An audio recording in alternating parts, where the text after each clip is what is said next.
The I world 999 రూపాయల frame కొంటే blue cut lens free, 1499 రూపాయల ఫ్రేమ్ కొంటే ప్రోగ్రెసివ్ లెన్స్ ఫ్రీ మరియు ఫ్రీ ఐ చెకప్ మంచిర్యాల చౌరస్తా చొప్పదండి రోడ్ కరీంనగర్.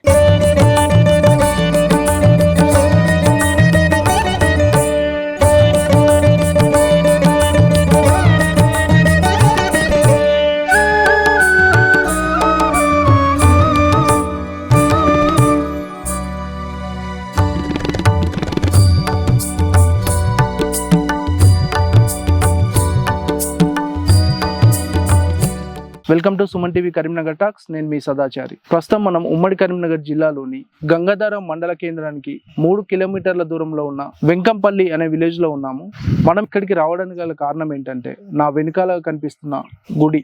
ఈ గుడి ప్రత్యేకత ఏంటంటే, కొన్ని వందల సంవత్సరాల చరిత్ర కలిగిన ఈ గుడి ప్రస్తుతం శిథిలావస్థకు చేరింది. గుడి శిథిలావస్థకు చేరిన అందులో ఉన్న మహాదేవుడు అలాగే స్థిరంగా ఇంకా ఉన్నాడు. మరి శిథిలమైపోయిన ఈ గుడి ఇప్పుడు మీకు నా వెనుకాల కనిపిస్తున్న గుడి ఏదైతే ఉందో రేపటి నుంచి మళ్ళీ కనిపించకపోవచ్చు. ఎందుకంటే ఈ గుడిని మళ్ళీ పునర్నిర్మించే ఆలోచనలో ఉన్నారు ఈ గ్రామ యువత. దానిలో భాగంగా ఈ శిథిలావస్థలో ఉన్న ఈ గుడిని మళ్ళీ పునర్నిర్మించాలని వాళ్ళు ఆలోచన చేశారు. ఎందుకో ఆలోచన నాకు చాలా పర్సనల్ గా బాగా నచ్చింది. సో ఈ గుడి గురించి మంచి వీడియో చేయాలన్న ఉద్దేశంతో మనం ఇక్కడికి రావడం జరిగింది.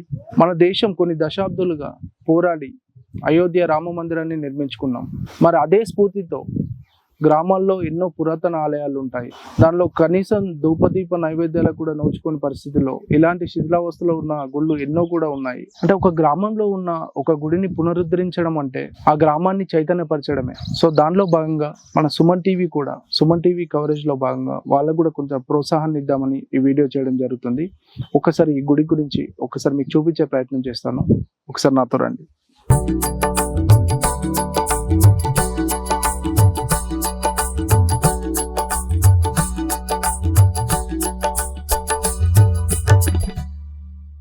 ఈ గుడిని చూస్తుంటేనే తెలుస్తుంది, చాలా వందల సంవత్సరాల చరిత్ర గల గుడి అని చూస్తేనే తెలిసిపోతుంది. మీరు ఈ గుడిని చూసినట్టయితే మొత్తం కూడా రాతితో శిల్పాలతో చెక్కిన గుడిలాగానే ఉంటుంది. అన్ని కూడా రాతితోనే నిర్మితమై ఉన్నాయి. ఈ ధ్వజ స్తంభాలు కానీ ఈ గుడికి మహాద్వారంతో సహా అన్ని కూడా రాతితో నిర్మితమై ఉన్నాయి. సో అప్పటి ఇన్ఫ్రాస్ట్రక్చర్ కూడా నాకు తెలిసి ఇది చోళ కాలం నాటిది అని ఇక్కడ తెలిసిన పెద్దవారు అయితే చెప్తున్నారు. ఈ ధ్వజ స్తంభాలు చూసినట్టయితే ఒక సైడ్ గా గుడి మొత్తం కూడా ఒకవైపు వంగి ఉన్నట్టుగా ఉంటుంది. చాలా ఏళ్ల క్రితం గుడి కాబట్టి చాలా వరకు కూడా శిథిలావస్థకు చేరింది. కాకపోతే అప్పటి రాతి చెక్కడాలు గాని అవి గాని ఇంకా కూడా కొన్ని మనకు ఆనవాళ్లు కనిపిస్తా ఉన్నాయి. ఇక్కడ చూసినట్టయితే గుడికి ఎదురుగా నందీశ్వరుడు ఉన్నారు. కొంత భాగం భిన్నమై ఉంది. ఇక్కడ ఈ నందికి ఎదురుగానే మహాదేవుడు ఆ శంకరుడు కొలువై ఉన్నాడు. ఒకసారి చూసుకున్నట్టయితే బ్రహ్మసూత్ర మహాలింగం ఇది. గుడి చూసుకుంటే పచ్చని వాతావరణంలో చాలా ఆహ్లాదభరితంగా ఉంది. మనం ఇది మెయిన్ ముఖద్వారము. మనం దీంట్లో నుంచి వెళ్తా ఉంటే మళ్ళీ గర్భగుడి ప్రవేశం ఇక్కడ నుంచి ఉంటుంది. ఇది చూస్తే గనక మీకు కనబడుతుంది బ్రహ్మసూత్ర లింగము. కొన్ని వందల ఏళ్ల చరిత్ర కలిగిన లింగంగా మీరు చూడొచ్చు. మనం ఇప్పుడు ప్రజెంట్ గర్భాలయంలో ఉన్నాము. గర్భాలయంలో యొక్క గోడలు చూస్తే కంప్లీట్ ఓపెన్ గా ఉన్నాయి. అంటే చూస్తేనే అర్థమవుతుంది ఒకప్పుడు గోడలతో నిర్మితమై ఉండే రాతి గోడలతో అని. కానీ కాలక్రమేణా ఈ శిథిలావస్థకు చేరి ఒకవైపు వంగి ఉన్న దృశ్యాలను మీరు ఒకసారి చూడొచ్చు. ఇక్కడ కాలక్రమేణా రాను రాను కూడా కొన్ని గుళ్ళో మార్పులు జరిగినట్టుగా తెలుస్తుంది. ఇవైతే ఏదైతే ఉందో ఇది ఫౌండేషన్ అలాగే ఉంది. బట్ దీనిపైన ఉన్న నిర్మాణాలు ఏవైతే ఉందో మళ్ళీ పడిపోతే మళ్ళీ అమర్చినట్టుగా మనకు తెలుస్తుంది. ఈ వెనకాల చూసినట్లయితే పూర్తిగా ఈ ఏవైతే మండప ధ్వజస్తంభాలు ఉంటాయో వాటిని తీసుకొచ్చి ఇక్కడ పెట్టినట్టుగా తెలుస్తుంది. రైట్ సైడ్ అయితే కంప్లీట్ గా తాకితే పడిపోయే పరిస్థితిలో ఉన్నట్టుగా కనిపిస్తుంది. వర్షాకాలంలో మొత్తం కూడా పడిపోయే అవకాశం కూడా ఉంది. సో ఇది పూర్వకాలం నుంచి కూడా వెంకంపల్లి రామలింగేశ్వర స్వామిగా ప్రసిద్ధి చెందిన ఆలయంగా గుర్తింపు పొందింది. ఇక్కడ ప్రతి పండుగ గాని ఆ మహాశివరాత్రి కూడా చాలా వైభవంగా నిర్వహిస్తారని ఇక్కడ గ్రామ ప్రజలు కూడా చెప్తా ఉన్నారు. సాధారణంగా ఏ శివాలయంకి వెళ్ళినా మీరు చూసినట్లయితే అయితే ఉత్తరం వైపు కానీ తూర్పు వైపు కానీ ముఖద్వారం ఉంటుంది. కానీ ఇక్కడ శివలింగం చూసుకుంటే ప్రత్యేకత ఏంటంటే ముఖద్వారం అనేది పడమర వైపు ఉండడం విశేషం ఇక్కడ. దాంతో పాటు వందల సంవత్సరాల చరిత్ర కలిగిన బ్రహ్మసూత్ర లింగం ఇదని చెప్తున్నారు. అతి శక్తివంతమైన గుడి అని కూడా ఇక్కడ ప్రజలు చెప్తున్నారు. ఏదైనా పండుగలు వస్తే గానీ మహాశివరాత్రి రోజు కూడా చాలా మంది చుట్టుపక్కల ఉన్న 4-5 కిలోమీటర్ల పరిధిలో గ్రామాల్లో ఉన్న ప్రజలు కూడా ఇక్కడికి వచ్చి విశేష పూజలు చేస్తారని ఇక్కడ గ్రామస్తులు మరియు యువత కూడా చెప్తున్నారు. ఇక్కడ గుడికి అభిముఖంగా చూసుకున్నట్లయితే నాగదేవత విగ్రహం కనిపిస్తుంది. ముఖ చిత్రం కొంచెం ధ్వంసమైనట్టుగా కనిపిస్తూ ఉన్నది. కొంచెం భిన్నంగా ఉంది. కాకపోతే నాగదేవత ప్రతిరూపంగా మాత్రం కనిపిస్తూ ఉంది. పూర్తిగా మనం ఈ గుడిని అయితే పరిశీలించినట్లయితే చూస్తే అన్ని కూడా చెల్లచెదరైన రాతి శిలలు ఇవన్నీ కూడా కనిపిస్తా ఉన్నాయి ఇక్కడ. ఇవన్నీ కూడా ఒకప్పుడు గర్భగుడికి గోడలాగా ఉండేటివి. ఈ గుడి మెయిన్ పిల్లర్లు చూసుకున్నట్టయితే చూడండి, దీని బేస్ కూడా ఇక్కడ కొంచెం అంటే ఎటువంటి ఆధారం లేకుండా గట్టిగా ముడితేనే పట్టుకునే సిచ్యువేషన్ లో ఉన్నాయి. కంప్లీట్ గా ఒక వన్ సైడ్ గా వంగి కూడా ఉన్నాయి. చాలా అంటే చాలా శిథిలావస్థకు చేరిన పరిస్థితి. ఇక్కడ కొన్ని అప్పటి విగ్రహాలు కూడా ఉన్నాయి, కాకపోతే సరిగ్గా ఆనవాళ్ళు కూడా కనిపించట్లేదు. భౌతికంగా చాలా శిథిలమై ఉన్న పరిస్థితి ఉంది. చూస్తే ఒకప్పుడు గుడి చాలా పెద్దదిగా ఉండేది, ఇక్కడి వరకు కూడా ఉండేది. బట్ రాను రాను సంవత్సరాలు గడిచిన కొద్దీ ఇది ఇంకా కూడా శిథిలావస్థలో పడి అన్ని రాళ్ళు రప్పలు కూడా ఇక్కడ పేరుకుపోవడం జరిగింది. అంటే ఒకప్పుడు చూసినట్లయితే మనం ప్రదక్షిణ చేయడానికి కూడా వీలుగా ఉండేది. బట్ ఇప్పుడు అలా లేకుండా కొంచెం దీని మెయింటెనెన్స్ లేకపోవడం వల్ల ఇలా శిథిలావస్థగా మారినట్టుగా కనబడుతుంది. ఈ గుడి ముందు చూసుకున్నట్లయితే ఒక పెద్ద వేప చెట్టు కనిపిస్తుంది. దీనికి సంబంధించిన వేర్లు కూడా గుడి లోపలి భాగంలో కూడా చొచ్చుకొని పోయి ఇక్కడున్న శిలలు కూడా కొంచెం ధ్వంసమైన పరిస్థితి కనిపిస్తుంది. ఈ గుడి దగ్గర ఉన్న పరిస్థితులను చూసినట్లయితే ఒకప్పుడు గుడి చాలా విశాలంగా ఉన్నట్టుగానే అయితే కనిపిస్తుంది. కానీ ఇప్పుడైతే ఓన్లీ గర్భాలయం, జస్ట్ ముఖద్వారం మాత్రమే చూడడానికి ఉంది. ఇక్కడ కోనేరు ఆనవాళ్ళు కూడా బయటపడ్డాయి అని చెప్పి ఇక్కడ ఉన్న ప్రజలు కూడా చెప్తున్నారు మనకి. ఇలాంటి గుడులను మనం కాపాడుకోవాల్సిన బాధ్యత మనందరి పైన ఉంది. మార్పు మీ నుంచి కూడా మొదలవ్వాలి. గుడి పునర్నిర్మాణం అంటే ప్రజల్లో చైతన్యం తీసుకురావడమే, ఆ గ్రామంలో చైతన్యాన్ని తీసుకురావడమే. కాబట్టి ఇక్కడ ఉండే స్థానిక సంస్థల నాయకులు కానీ, ప్రజా ప్రతినిధులు కానీ, ఇక్కడ ఉన్న గ్రామ యువతకు కానీ, గ్రామస్తులకు కానీ సహకరించి గుడి నిర్మాణంలో కూడా సహకరించాలని మసుమంది ద్వారా మనస్ఫూర్తిగా.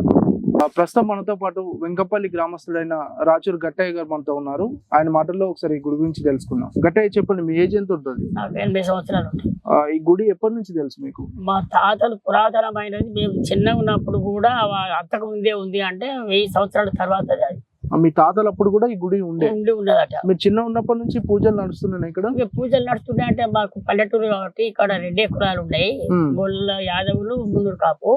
అయితే ఎప్పుడైనా ఏ సీజన్ లా రోహిణి కార్తె లోపల భగవంతుడికి అర్ధపాశం పోసి మొక్కుకుంటే ఎంత వేసవి కాలం ఎంత ఎండలు కొట్టినా ఆ పోసినాడు మాత్రం రాత్రి వర్షం పడుతుంది. అర్ధపాశం అంటే లింగం మీద సిర అండి మంచిగా పాల లెక్క పెరుగు లెక్క చేసి లింగం మీద వస్తుంది. ఎప్పుడు పంట కొత్తగా వచ్చినప్పుడు? లేదు, ఇప్పుడు ప్రారంభం విత్తనం పెట్టేటప్పుడు అయ్యగారు తీసుకొచ్చి విత్తనం పెట్టేటప్పుడు అయ్యగారు తీసుకొచ్చి ప్రత్యేకంగా స్పెషల్ గా పోసేది. పోతే ఇట్లా ఎండ కొట్టినా గానీ అప్పుడు ఆ రాత్రి వర్షం పడే అంత ప్రత్యేకమైనటువంటి దేవాలయము ఆ లింగము. పవర్ఫుల్ లింగము. ఇప్పటికైనా భక్తులు ఎక్కడెక్కడ చుట్టూ 10 గ్రామాల వాళ్ళు వచ్చి వాళ్ళు సంతానం లేని వాళ్ళు, సంపద లేని వాళ్ళు, ఆరోగ్యం బాగలేని వాళ్ళు, పెళ్లి కాని వాళ్ళు అటువంటి వాళ్ళు వచ్చి మొక్కుంటే అవుతూనే వాళ్ళు ఇక్కడ అన్నదాన కార్యక్రమాలు చేస్తారు, పూజలు చేస్తారు. ప్రతి సోమవారం శుక్రవారం విపరీతమైన భక్తులు వస్తూనే ఉన్నారు. అంటే ఇప్పుడు అంటే ఇది శిథిలావస్థలో చేరింది. అంటే మీరు చిన్న ఉన్నప్పుడు బాగుంటుందా టెంపుల్? కొంచెం నిదానం ఉండే, ఇప్పుడు కొంచెం అంగినట్లయితే కానీ శిలలు అవే అట్లనే ఉన్నాయి కానీ నీటారుగా ఉండే. అంటే దీన్ని ఎవరు కట్టించారు ఏందనేది ఏమన్నా? అయితే చరిత్రాత్మకమైనటువంటి ఒక శిల ఏది రాతవాయబడింది లేదు. మొన్న నేను అడిగిన తప్పతిని అడిగితే ఈ భూమి లోపల ఎక్కడ లోపల పడి ఉంటుందా, ఇది అంత ముందు గుండము అది ఉండే, ఇవన్నీ కూడిపినట్టు అట్లా ఎటో పడేసి నూకినట్టు ఇవన్నీ తీర్థ బయట కట్టే కానీ లోపల చరిత్ర లేకుండా లేదు లింగం అన్నాడు.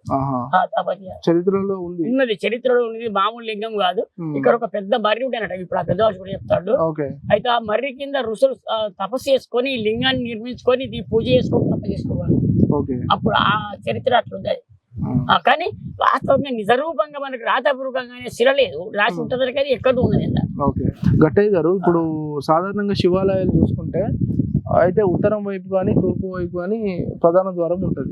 మరి ఈ గుడి పడమటి వైపుగా ఉన్నది, ఏంది కారణం? అంటే ఈ విషయం ఏంటంటే కొంతమంది శాస్త్రజ్ఞులను పురాతనటువంటి పండితులను వేదాంతులను తెలుసుకుంటున్నారు. అంటే ఒక 2000 గుళ్ళను నేను ప్రతిష్ఠించిన, చూసిన, తిరిగిన, ఈ రాష్ట్రం కాకుండా ఎన్నో వేరే ఇతర దేశాలు కూడా చూసినా ఇది 3వది. ఇంతకుముందు ఒక 2 కనబడే పర్వతముఖపు లింగాలు, ఇది ఒకటి 3వ లింగము.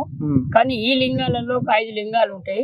5 లింగాలలో ఈ పంచజాత లింగం ఒక లింగం, అయితే ఇంకోటి వామదేవ లింగము, ఒకటి అఘోర లింగము, ఒకటి ఈశాన లింగము, పరాశర లింగం అని 5 లింగాలు ఉంటాయి.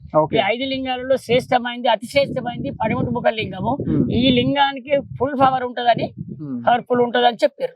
అయితే ఏందిగా అంటే ఈ లింగానికి నిత్య పూజలు ఉండి నిత్య ధూపదీప ఆరాధన ఉంటే మాత్రం మామూలుగా ఉంటది. ఎంతటి గరీబుడైనా, ఎంతటి అనారోగ్యవంతుడైనా, అంత పరిస్థితి మంచిగా లేదు. మూగవాడైనా గుడ్డివాడైనా అంతే మంచి అటువంటి పొజిషన్ ఉంటుంది. దేవుని పూజ చేసిన వాళ్ళకు, దేవుని తలుసుకునే వాళ్ళకు ఈ లింగం యొక్క ప్రత్యేకత అది అని చెప్పారు పెద్దలు. మరి మీ గ్రామస్తులు ఈ గుడిని మరి ఇంకా ఏం చేయబోతున్నారు? మరి ఇలాంటి శిథిలావస్థలో ఉంది కదా. ఉంది అయితే అంతా చిన్న కుటుంబాలు, ఆ మాత్రం బతికే వాళ్ళు ఏదైనా కొంచెం కొంచెం చందాలు వేసుకొని కొంచెం చేద్దాం, కొన్ని బయట చందాలు వసూలు చేసైనా అభివృద్ధి చేద్దామని ఆలోచనలో ఉన్నారు. ఓకే, మొత్తానికైతే చిత్రావస్థలో ఉన్న ఈ పురాతన శివాలయం ఏదైతే ఉందో కొందరు యువత మరియు గ్రామస్తులందరూ కలిసి దీన్ని పునర్నిర్మాణం చేపట్టాలి అనే నిర్ణయాన్ని అయితే తీసుకున్నారు. దీనిలో భాగంగా ఈ గ్రామానికి చెందిన కొందరు యువత మనతో ఉన్నారు. ఆ యువతతో ఒకసారి మాట్లాడి చూద్దాం. నమస్తే అండి, పేరు? రాజు. రాజు, చెప్పండి, అంటే ఎలాంటి నిర్ణయం తీసుకున్నారు ఈ గుడి పైన మీ గ్రామస్తులంతా కలిసి? అయితే మా గ్రామంలో ఇంత పురాతనమైనటువంటి శతాబ్దాల కాలం చరిత్ర కలిగిన శివలింగం ఉండడం కానీ, ఆలయం ఉండడం కానీ మా అదృష్టం. కానీ దురదృష్టవశాత్తు చాలా సంవత్సరాల నుండి ఇక్కడ నిత్య పూజలు జరగకుండా ఆలయం కూడా శిథిలావస్థకు చేరడం అనేది మా దురదృష్టం. అయితే ఈ మధ్య కాలంలో కొంచెం గ్రామస్తులందరం కలిసి, మేము యువత అందరం కలిసి కూడా ఒక నిర్ణయానికి వచ్చినాం. ఈ ఆలయాన్ని మళ్ళీ పునర్నిర్మాణించుకొని మంచి ఘనంగా ఈ ఆలయానికి పూర్వ వైభవం తేవాలనే ఆలోచనలో మేము. కాకపోతే ఈ మా ఊరు వచ్చేసి చిన్న సన్నకారు రైతులే తప్ప చిన్న ఊరు వాళ్ళే ఉన్నారు. కాబట్టి మీకు మా ఊర్లో కొన్ని చందాలు వసూలు చేసుకుంటూ, అలాగే కాకుండా బయట నుంచి భక్తుల నుంచి కూడా విరాళాల రూపంగా కొంచెం అమౌంట్. మరి స్థానిక నాయకులు కానీ ప్రజాప్రతినిధులు కానీ ఎవరైనా సంప్రదించారు? ఇప్పటికైతే దగ్గరలో ఉన్న కొంతమంది ప్రతినిధులను కలిసినాము. వారి అపాయింట్మెంట్ ఇంకా దొరకలేదు. కాకపోతే వాళ్ళు కూడా పాజిటివ్ గా రెస్పాండ్ అవుతారని మేము ఆశిస్తున్నాం. అంటే మీకు ఈ గుడి గురించి ఎప్పుడు తెలిసింది? మేమైతే మా చిన్నతనం నుండి చూస్తున్నాం. ఇది ఈవెన్ మా తాతలు ముత్తాతల కాలం నుండి కూడా ఇది ఇదే పరిస్థితిలో ఉండేది. అప్పటికే కొంచెం శిథిలావస్థలో ఉండేది. కాకపోతే ఈ మధ్య కాలంలో మరీ శిథిలావస్థకు చేరింది. అయితే పూర్వం ఇక్కడ కొంచెం కోనేరు గానీ అది కానీ ఉండేదంట. ఇంకా ఈ చుట్టుపక్కల 2-3 కిలోమీటర్ల దూరంలో కూడా వేరే దేవతా విగ్రహాలు గానీ, కొన్ని ఉపాలయాల ఆనవాళ్ళు కూడా దొరుకుతుంది. అయితే పూర్వం ఇది చాలా ఒక పెద్ద గుడి కాంప్లెక్స్ లాగా ఉండేదని ఈ మధ్యలో వచ్చిన కొంచెం ఈ గుడి గురించి తెలిసిన ఒక స్థపతి గారు కూడా అన్నారు. అదే అందుకోసం అని చెప్పేసి మీకు కొంచెం మా యువత ఇంకా గ్రామస్తులందరూ కలిసి ఒక దృఢ సంకల్పంతో ఈ గుడికి పూర్వ వైభవం తేవాలనే ఆలోచనలో ఉన్నాం. మన భారతదేశం అయోధ్య రామ మందిరం కోసం కొన్ని దశాబ్దాలుగా పోరాడి మొత్తానికైతే అయోధ్య రామ మందిరాన్ని నిర్మించుకున్నాం. మరి అలాంటి చరిత్ర కలిగిన ఎన్నో ఆలయాలు మన చుట్టుపక్కల ఉంటాయి. వాటిని మనం బయటకు తీసుకురావాలి. వాటికి మళ్ళీ మన ఆలయాలు అంటే కేవలం ప్రాచీన శిలలు కాదు, అవి మన విలువలను పెంచే ఒకప్పుడు మన పూర్వీకులు ఆరాధించిన దేవాలయాలు. వాటిని సంరక్షించుకునే బాధ్యత మన పైన ఉంది. అంటే ఇలాంటి యువత మళ్ళీ గుళ్ళను పునర్నిర్మించాలనే ఆలోచన రావడం చాలా గొప్ప విషయము. మరి ఇలాంటి యువతకు స్థానిక సంస్థల నాయకులు కానీ, ప్రజాప్రతినిధులు కానీ ఇంకొంచెం ఎంకరేజ్మెంట్ చేస్తే ఇలాంటి గుళ్ళకు మళ్ళీ పూర్వవైభవం వచ్చి ప్రజలు చైతన్యవంతులు, గ్రామాలు చైతన్యంగా మారుతాయి. సో ఇలాంటి వెంకపల్లి గ్రామంలోని ఈ గుడిని మీ ముందుకు తీసుకురావడం చాలా ఆనందంగా ఉంది. కెమెరామెన్ చింటూతో సదాచారి. Thank you.